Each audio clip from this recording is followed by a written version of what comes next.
Welcome all. Now we are going to see the exercise problem in unit 1, that is electrostatics. So exercise problem la nama 7th problem இன்னைக்கு பார்க்க போறோம். The problem is a closed triangular box is kept in an electric field of magnitude E is equal to 2 into 10 power 3 Newton per coulomb. ஒரு triangular box அதாவது இந்த electric field strength கொண்ட அந்த பாக்ஸை வந்து வச்சிருக்காங்க. அதோட மேக்னிடியூட் தான் இது கொடுத்துருக்காங்க. அதாவது என்ன அப்படின்னா a triangular box, இதுதான் அந்த triangular box which is kept in the magnetic field of, இந்த வலிமையுடைய இந்த intensity electric fieldல ஒரு closed triangular box இருக்கு. அதோட length and breadth கொடுத்துருக்காங்க. Length is equal to 15 cm and breadth is equal to 5 cm. Their angles are given. I am repeating this once again. ஒரு closed triangular box எந்த electric fieldல, அதாவது ஒரு மூடப்பட்ட triangular, அதாவது அந்த triangular box இந்த electric field, இந்த value of, இந்த வலிமையுடைய electric fieldல, அதாவது 2 into 10 to the power of 3ல நம்ம ஒரு triangular box closed இருக்கு. அதோட length and breadth கொடுத்திருக்காங்க, angle கொடுத்திருக்காங்க. What we have to calculate is calculate the electric flux through. அதாவது நம்ம electric flux எங்க கண்டுபிடிக்க போறோம்? Electric flux means total number of lines crossing the given area. Total number of electric lines of force crossing the given area. That is called as electric flux. So அந்த electric flux ஓட value எங்கெல்லாம் find out பண்ண போறோம்னு பாத்தீங்கன்னா vertical rectangular surface. Slanting, அதாவது slanting சொல்லும்போது slanted surface சாய்வக அது வேற வந்துரும். total surface center வந்துரும். இந்த vertical rectangular surface எங்கன்னு பாத்தீங்கன்னா இதோட cross sectional vertical areaல நம்ம கண்டுபிடிக்க போறோம். So electric flux we are finding through vertical, slanted and entire surface. இப்போ இத தமிழ்லயும் நம்ம ஒரு காப்பி நம்ம क्वेश्चन அனுப்பி இருக்கோம். என்ன அப்படின்னா ஒரு மூடப்பட்ட ஒரு triangular boxல, ஒரு முக்கோண பெட்டியில, மூடப்பட்ட முக்கோண பெட்டியில இவ்ளோ எலக்ட்ரிக் ஃபீல்டுல அதோட லென்த் அண்ட் பிரெத், நீளம் அகலம் கொடுத்திருக்காங்க, ஒரு பர்டிகுலர் ஆங்கிள் கொடுத்திருக்காங்க. அப்ப அதோட எலக்ட்ரிக் ஃப்ளக்ஸ் என்னன்றத ஃபைண்ட் அவுட் பண்ண போறோம். சோ எலக்ட்ரிக் ஃப்ளக்ஸ்லயே நம்ம என்னென்ன ஃபைண்ட் அவுட் பண்ண போறோம்? வெர்டிகலா இருக்கும்போது, ஸ்லாண்டடா இருக்கும்போது அண்ட் என்டையர்னு சொல்லும்போது மொத்த பரப்பு, ஸ்லாண்டட்னு சொல்லும்போது சாய்வகமா இருக்கும், வெர்டிகல் சொல்லும்போது செங்குத்தா இருக்கும்போது. அப்ப இது மூணுத்துலயும் அதோட சர்ஃபேஸ் வேல்யூ கால்குலேட் பண்ண போறோம். சோ ஃபர்ஸ்ட் நம்ம வெர்டிகல் ரெக்டாங்குலர் சர்ஃபேஸ் பார்க்க போறோம். வெர்டிகல் ரெக்டாங்குலர் சர்ஃபேஸ் சொல்லும்போது லென்த் அண்ட் பிரெத் நம்மளுக்கு தேவை. Length is 15 cm, breadth is 5 cm. அதை எடுத்து எழுதிக்கலாமா? L is equal to 15 cm. இதையே சென்டிமீட்டர் மீட்டரா கன்வெர்ட் பண்ணோம்னா 15 into 10 power minus 2 meter. Breadth is equal to 5 cm. அகலம் 5 cm. So B is equal to 5 into 10 to the power of minus 2 meter. So length breadth எனக்கு தெரிஞ்சிடுச்சு. தீட்டான்னு சொல்லும்போது 0 degree தான். இப்போ அந்த angle, அதாவது ஸ்ட்ரெயிட்டா அந்த செங்குத்தா இருக்கும்போது அதோட ஆங்கிள் என்னவா இருக்கு அப்படின்னு சொல்லும்போது நம்ம 0 டிகிரின்னு சொல்றோம். சாய்வா இருக்கும்போது அதோட ஆங்கிள் என்னன்னா 60 டிகிரி. சோ நம்மளுக்கு வெர்டிகலா இருக்கும்போது தீட்டாவோட value theta is equal to 0 degree. Length, breadth, theta find out பண்ணிட்டோம். நெக்ஸ்ட் எலக்ட்ரிக் ஃப்ளக்ஸோட ஃபார்முலா.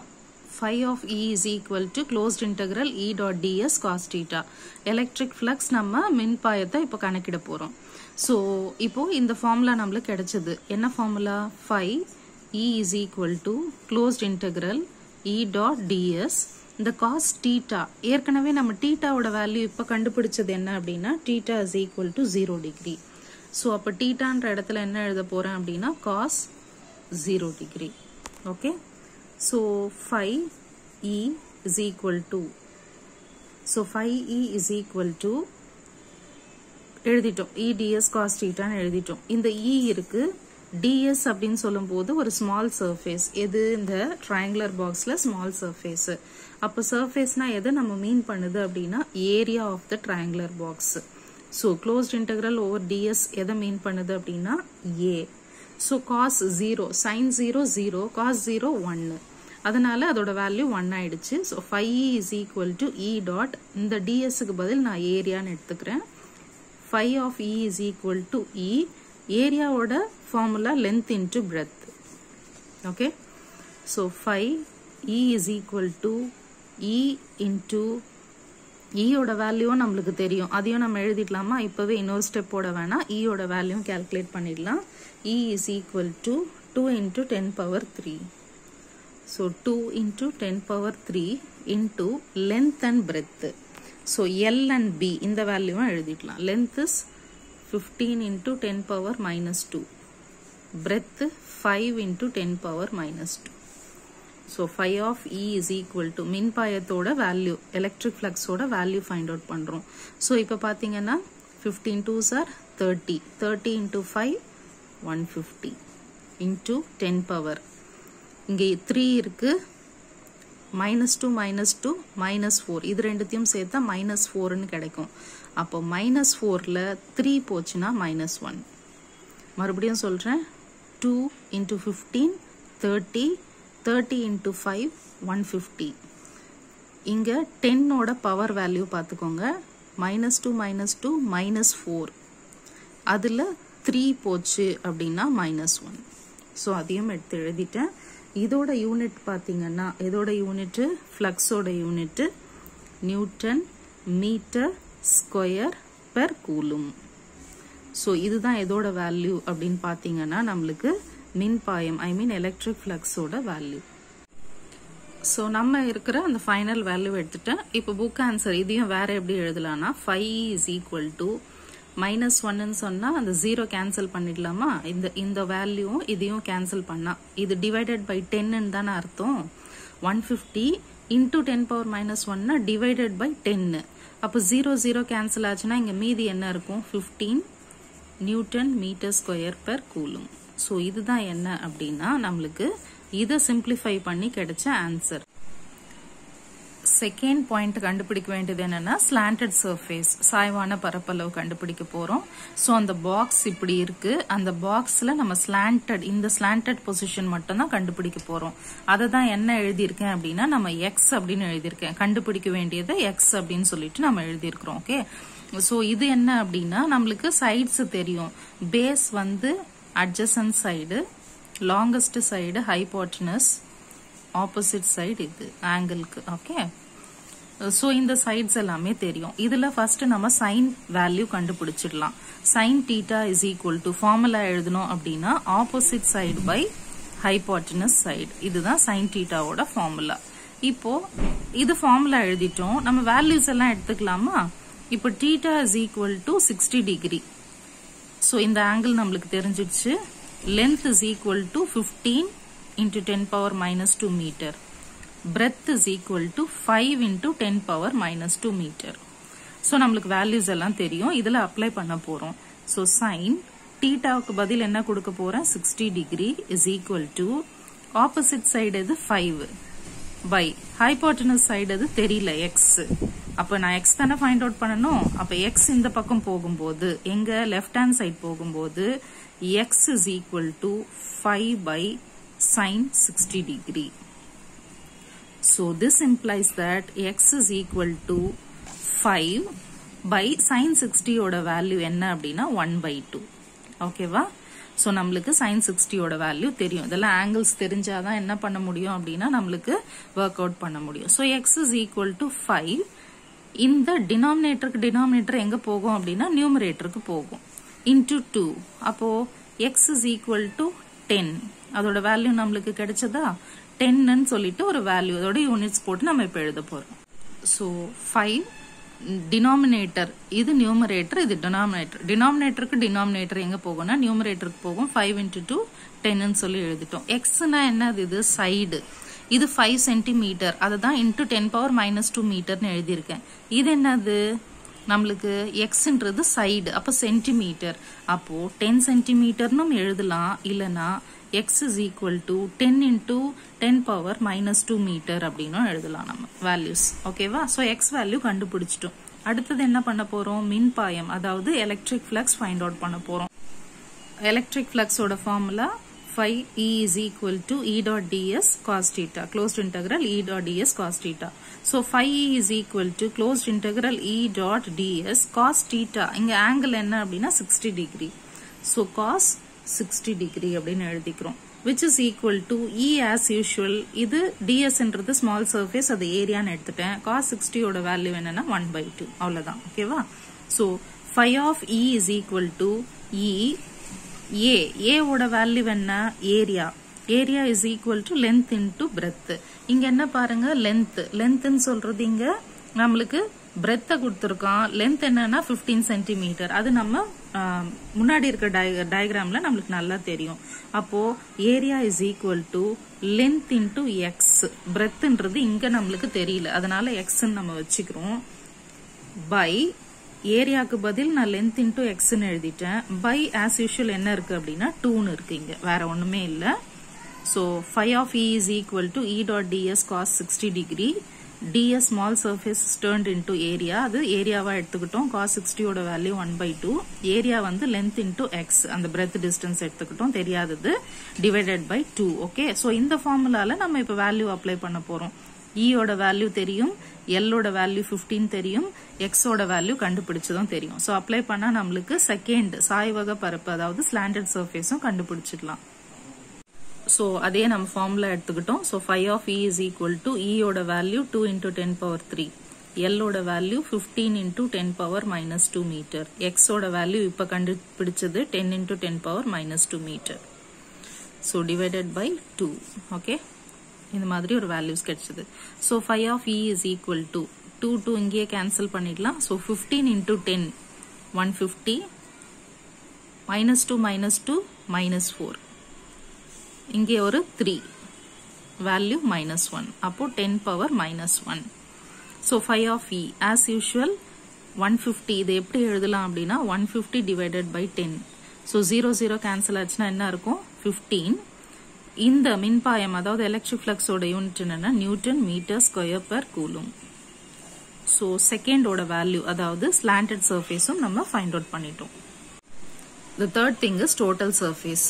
டோட்டல் சர்ஃபேஸ்ன்னு சொல்லும் போது மொத்த பரப்பளவுன்னு கேட்டிருக்காங்க. இங்க மொத்த பரப்பளவுன்னு எழுதிக்கோங்க. அந்த மொத்த பரப்பளவுன்னு சொல்லும் போது இஃப் அந்த எலக்ட்ரிக் ஃபீல்டு உள்ள, எலக்ட்ரிக் ஃபீல்டு எப்பவுமே inside the conductor, electric field inside, that is Q is equal to 0. இதுதான் நம்மளுக்கு வேல்யூ தெரியும். Q உள்ள எப்பவுமே ஒரு பாக்ஸுக்குள்ள இருக்கிற எலக்ட்ரிக் ஃபீல்ட் ஜீரோவா இருக்கும். ஜீரோவா இருந்துச்சுன்னா அங்க எலக்ட்ரிக் ஃபிளக்ஸ் ஆக்ட் ஆகாது. அப்ப எலக்ட்ரிக் ஃபிளக்ஸோட வேல்யூவும் 0 தான், அதாவது மின்பாயத்தோட வேல்யூவும் 0 தான். ஓகேவா? So this is the third thing. So நம்ம ஃபர்ஸ்ட் வெர்டிகல் பார்த்துட்டோம், ஸ்லாண்டட் பார்த்துட்டோம், அண்ட் டோட்டல் சர்ஃபேஸும் பார்த்தாச்சு. This is much important question. Okay, another important question is question number 12. An electron and a proton are allowed to fall through the separation between the plates of parallel plate capacitor. அதாவது ஒரு எலக்ட்ரானும் புரோட்டானும் வந்து parallel plate capacitorனு சொல்லும் போதே நம்மளுக்கு நல்லாவே தெரியும். 2 lines, that is parallel plate capacitor. எப்பவுமே ஒரு parallel lines, இதை வந்து நம்ம இப்படி போட்டிருக்கோம், இல்ல இப்படியும் போடலாம், parallel linesன்னு போடலாம். parallel lines எதுதான் இண்டிகேட் பண்ணோம் அப்படின்னா ஒரு கெப்பாசிட்டரோட அந்த சர்க்கியூட் இண்டிகேஷன். சோ இதுல எலக்ட்ரானும் புரோட்டானும் அந்த செப்பரேஷன்ல விழும்போது it able to fall means அதோட வோல்டேஜ், இந்த parallel பிளேட்டோட அப்ளைட் வோல்டேஜ் என்ன கொடுத்திருக்காங்கன்னா 5 வோல்ட். அதோட டிஸ்டன்ஸ் எத்தனை மீட்டர்னா 1 மில்லிமீட்டர்ல தான் இங்க கொடுத்திருக்காங்க. So 5 volt of separation and 1 millimeterல electron and proton இந்த parallel plate capacitorல விழும்போது என்ன கண்டுபிடிக்கணும் அப்படின்னா the time flight for both electron and proton, அது விழுற அந்த டைம் நோட் பண்ணணும். if neutron is allowed to fall, electron proton விழுது, neutron is allowed to fall, it means neutron அது விழும்போது அதோட டைம் ஃபிளைட்டும் கண்டுபிடிக்கணும். இப்போ என்னென்ன பார்க்குறோம், எலக்ட்ரான், புரோட்டான் அண்ட் நியூட்ரானோட டைம் ஃபிளைட், அது விழுகின்ற நேரம், காலம் அப்படின்னு கூட சொல்லலாம். ஸோ இது மூணுத்தோட கண்டுபிடிச்சா அதில் among 3 which will reach first? So எலக்ட்ரானோட டைம் ஃபிளைட், புரோட்டானோட டைம் ஃபிளைட், நியூட்ரானோட டைம் ஃபிளைட், இதுல எந்த டைம் ஃபிளைட், அதாவது எது வந்து சீக்கிரம் கிரவுண்டை ரீச் ஆகும் அப்படின்றது தான் அந்த கொஸ்டின். ஸோ 3 டைப்ஸா நம்மளுக்கு பிரிச்சு கொடுத்துருக்காங்க. அதாவது ஒரு parallel plate capacitor 5 voltage apply பண்ணி 1 millimeter டிஸ்டன்ஸ்ல இருக்கிற இந்த பிளேட்ல எலக்ட்ரான் அண்ட் புரோட்டான் விழுந்ததுன்னா, இல்ல நியூட்ரானும் விழுந்ததுன்னா அது மூணுத்தோட டைம் ஃபிளைட் என்ன, அது எப்போ, எது ஃபர்ஸ்ட் ரீச் ஆகும். This is the explanation for this question. Okay, so this is question number 12. In the question number 12 ku ஒரு diagram கொடுத்திருக்காங்க. So electron able to fall and neutron as well as proton. So இது எல்லாமே விழும்போது நம்மளுக்கு அதோட time flight என்ன, அதாவது given அவங்களே கொடுத்துட்டாங்க. mass of proton ஓட value, mass of electron ஓட value and acceleration due to gravity ஓட value கொடுத்துட்டாங்க. Okay, so நம்ம இப்போ டைம் ஃப்ளைட் ஃபைண்ட் அவுட் பண்ணலாம். So given things on the parallel plate separation oda given things height is equal to 1 millimeter. அப்போ millimeter நம்ம மீட்டர்ல convert பண்ணோம்னா 1 into 10 to the power of minus 3 meter. Milli அப்படின்னு சொல்லும்போது minus 3. Voltage எவ்வளவு கொடுத்திருக்காங்கன்னா 5 volt கொடுத்திருக்காங்க. இப்போ நம்ம electric field E is equal to V by H கண்டுபிடிக்க போறோம். So V ஓட வேல்யூ என்ன 5, H ஓட வேல்யூ என்ன 1 into 10 power minus 3. or E is equal to 5 into 10 power 3. இந்த 10 power minus 3 மேல போகும்போது 10 power 3 value Newton per coulomb. So E ஓட வேல்யூ நம்ம ஃபைண்ட் அவுட் பண்ணிட்டோம். ஓகே, இப்போ எலக்ட்ரானோட டைம் ஃப்ளைட் கண்டுபிடிக்க போறோம். எலக்ட்ரான் விழும் காலம், எலக்ட்ரான்ஸ் டைம் ஃப்ளைட் தமிழ்லயும் நம்ம எழுதிக்கலாம்.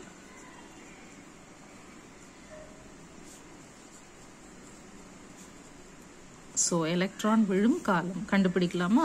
So அதோட ஃபார்முலா போறதுக்கு முன்னாடி T is equal to time flight of electron. T ன்றது TE, time flight of electron. TE ன்னு கண்டுபிடிச்சிட்டோம். S is equal to H. அதாவது டிஸ்பிளேஸ்மெண்ட் என்னவா தான் இங்க கொடுத்திருக்கோம்னா H ன்னு கொடுத்திருக்கோம். அதனால H ன்னு கண்டுபிடிச்சிட்டோம். இனிஷியலா அதோட வெலாசிட்டி, ஃபர்ஸ்ட் அதோட வெலாசிட்டி ஃபைனலா ரீச் ஆகுறதா பாக்குறோம். அப்ப இனிஷியலா அதோட வேல்யூ என்னவா இருக்கும் அப்படின்னா 0ன்னு இருக்கும். So F is equal to ma. இது வந்து நியூட்டன்ஸ் லா. இதுல இருந்து A ஓட வேல்யூ தேவை நம்மளுக்கு இப்போ. அப்ப A is equal to F by m. அப்போ A is equal to F ன்றது என்னது இங்க எலக்ட்ரான். அப்போ electric charge into that electric field divided by m. So A இதெல்லாம் 10th லயே படிச்சிருப்பீங்க. A is equal to EE by m அப்படின்னு சொல்லிட்டு A ஓட வேல்யூவும் தெரிஞ்சுக்கிச்சு. இப்போ ஈக்குவேஷன், அதாவது விழும் காலம்னு சொல்லும் போது நேரா தான் விழுது, ஜிக்ஸாக்கா விழல. அப்ப நேரா விழும்போது அதோட ஃபார்முலா என்னன்னா S is equal to ut plus half at square. ஸ்ட்ரெயிட்டா ஈக்குவேஷன் ஆஃப் மோஷனோட ஃபார்முலா ஸ்ட்ரெயிட்டா விழும்போது. அப்போ இங்க என்னென்ன வேல்யூஸோ அந்த இடத்துல எழுதிக்கலாம். Sனா Hன்னு எழுதணும், Uனா 0ன்னு எழுதணும், Tன்ற இடத்துல TEன்னு எழுதணும், Aன்ற இடத்துல EE by mன்னு எழுதிக்கலாம். ஸோ பாருங்க, இங்க Sக்கு பதில் H, Uக்கு பதில் 0 into TE plus Aக்கு பதில் EE by m, Tக்கு பதில் TE, அது ஸ்கொயரா இருக்கு, ஸ்கொயர்னு எழுதிட்டேன். So H is equal to 0 into anything is 0. அப்ப இந்த டோட்டல் டேர்மே 0 ஆயிடுச்சு. மீதி என்ன இருக்கு, half EE by m into TE ஸ்கொயர்னு இருக்கு. ஓகேவா? இப்ப எதுதான் தேவை, விழும் காலம் டைம் ஃபிளைட், இதுதான் நம்மளுக்கு தேவை. அப்போ TE square is equal to 2HM மேல வந்துரும், EE கீழே வந்துரும். அவ்வளவுதான். சோ இதுல இருந்து என்ன இன்னொரு அசம் பண்ண போறோம்னா நம்ம TE மட்டும் is equal to னா as usual 2HM by EE. இந்த ஸ்கொயர் என்னவா மாறிடுச்சு, இங்க ஸ்கொயர் ரூட்டா வந்துடுச்சு. சோ ஒரு ஃபார்முலா ஃபைனலா நம்மளுக்கு கிடைச்சது. இதுல வேல்யூஸ் அப்ளை பண்ண போறோம். இந்த ஃபைனல் ஃபார்முலா எழுதிட்டோம். வேல்யூஸ் அப்ளை பண்ணலாம். TE is equal to root of 2 into mass of electron. அப்போ 9.1 into 10 power minus 31. H ஓட வேல்யூ என்ன 1 into 10 power minus 3. அப்போ 1 intoனா எழுதலாம், இல்ல வெறும் 10 power minus 3னோ எழுதலாம். E ஓட வேல்யூ, இதெல்லாம் கான்ஸ்டன்ட் வேல்யூமா, M E அப்படின்றது இது ரெண்டுமே கான்ஸ்டன்ட். அப்ப E ஓட வேல்யூ என்ன 1.6 into 10 power minus 19. இப்ப E ஓட வேல்யூ கண்டுபிடிச்சால ஃபைனலா E is equal to V by H ன்னு நீங்களே பாருங்க. So E is equal to V by H. இந்த ஃபார்முலா படி E ஓட value 5 into 10 power 3. So 5 into 10 power 3. So that TE is equal to root of, இது ரெண்டுத்தையும் multiply பண்ணும்போது 218, 18.2 into 10 power minus 34 divided by 1.6 into 5. இது ரெண்டுத்தையும் multiply பண்ணும்போது 8 into 10 power, இதுல minus 3 போச்சுன்னா minus 60. So TE is equal to root of 18.2 into 10 power minus 34 plus 16 divided by 8. ஏன்னா இந்த minus 16 மேல போகும்போது plus 16 ஆயிடுச்சு. So TE is equal to root of 18.2 into 10 power minus 18. இது ரெண்டுத்தையும் மைனஸ் பண்ணும்போது நம்மளுக்கு minus 18 divided by 8. So TE is equal to as usual 18 na நம்மளுக்கு half. So 10 power minus 9. இது ரெண்டுத்தையும் கேன்சல் பண்ணும்போது நம்மளுக்கு வேல்யூ 08. So time ஓட யூனிட் என்ன second. So TE is equal to 1.508 or 1.5. இதோட யூனிட் 10 power minus 9 என்னது நானோ, பக்கத்துல செகண்ட், அவ்வளவுதான். அப்ப எலக்ட்ரானோட டைம் ஃபிளைட் ஃபர்ஸ்ட் கண்டுபிடிச்சிட்டோம். இப்ப செகண்ட் கண்டுபிடிக்க போறோம். Next we are going to find the proton time flight. proton விழுற அந்த டைமை நம்ம find out பண்ண போறோம். அதாவது புரோட்டானின் விழும் காலத்தை கணக்கிட போறோம். So T is equal to TP as usual. S na H, U is equal to 0. A ஓட வேல்யூ இதெல்லாமே தெரியும் நம்மளுக்கு. அது ஸ்ட்ரைட் லைன்ல விழுறதுனால ஈக்குவேஷன் ஆஃப் மோஷன் வேல்யூவும் தெரியும். இப்போ இதுல நம்ம இந்த வேல்யூஸ் எடுத்து அப்ளை பண்ண போறோம். So S க்கு பதில் நம்ம என்ன கொடுக்க போறோம்னா, instead of S we are giving the value H is equal to U ஓட வேல்யூ என்ன as usual 0, T na TP அப்படின்னு எடுத்துக்கிறோம், time period of proton, plus half A ஓட value EE by M into TP square. So H is equal to இது whole term நம்மளுக்கு 0 ஆயிடுச்சு. அப்போ EE by M TP square. எனக்கு TP square time period of time flight of proton தேவை. So TP இந்த பக்கம் வந்துருச்சுன்னா 2HM by EE. So that TP is equal to root of 2HM by EE.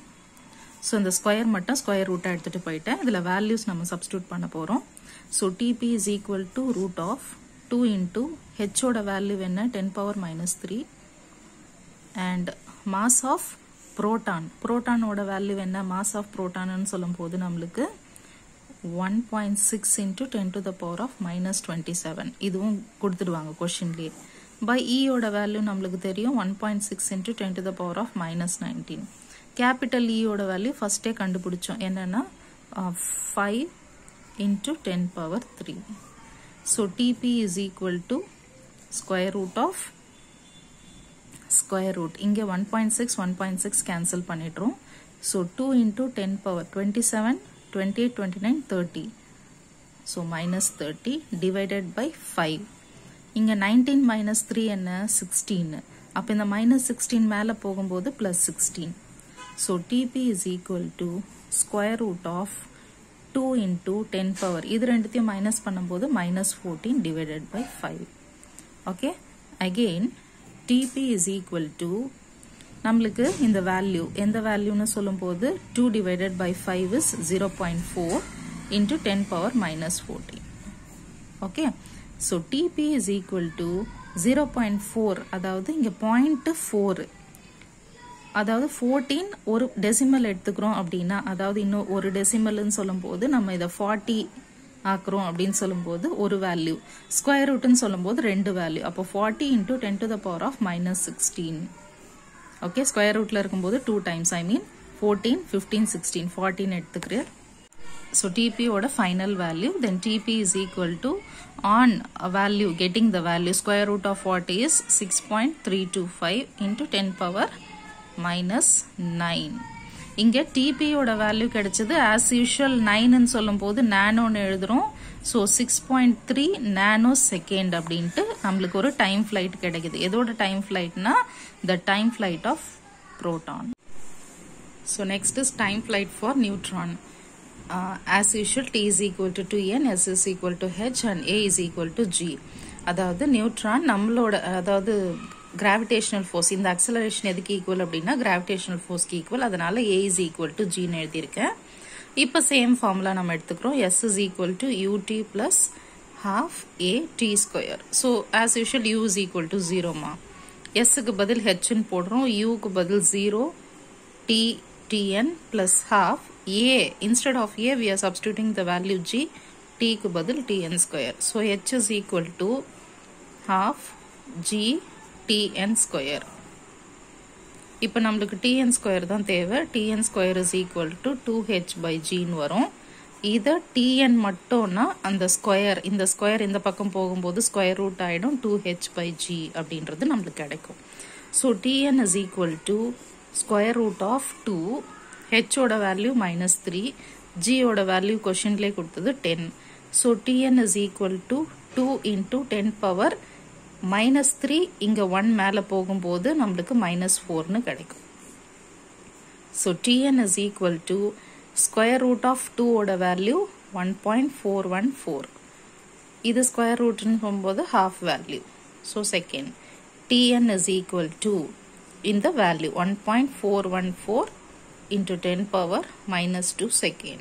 Okay, so this is the value of அது எதோட time ஃபிளைட்னு சொல்லும் போது நியூட்ரானோட time flight. நம்ம மூணுமே இப்போ அசியூம் பண்ணியாச்சு, கண்டுபிடிச்சாச்சு. மூணுமே நம்ம டைம் ஃபிளைட் கண்டுபிடிச்சிட்டோம். இப்போ this is time flight of neutron. இதை வேற எப்படி எழுதலாம் அப்படின்னா, இங்கே நம்ம 1.4ன்னு இருக்குது. அப்போ நம்ம ஒரு 0 முன்னாடி எடுத்துக்கிறோம், ஐ மீன் ஒரு டெசிமல் பாயிண்ட் முன்னாடி எடுத்துக்கிறோம். அப்போ 14.14 that is metre per second அப்படின்ட்டு இதை நம்ம ஸ்பெசிஃபை பண்ணி எழுதிக்கிறோம். ஏன் அப்படின்னா நம்ம இப்போ நான் சொல்ல போகிறேன் அந்த வேல்யூஸ்க்காக. இப்போ எலக்ட்ரானோட டைம் ஃபிளைட் அப்படின்னு பார்த்துட்டிங்கன்னா electron is equal to 1.5 and protonோட value time flight of proton is equal to 6.3. this is 14.14. அப்ப எது ரீச் ஆகும்? 14 பாயிண்டா 6 பாயிண்டா 1.5 அப்படின்னு சொல்லும் போது 1.5 will reach first. so அது எது 1.5 ஓட வேல்யூன்னு பார்த்தீங்கன்னா எலக்ட்ரானோட வேல்யூ.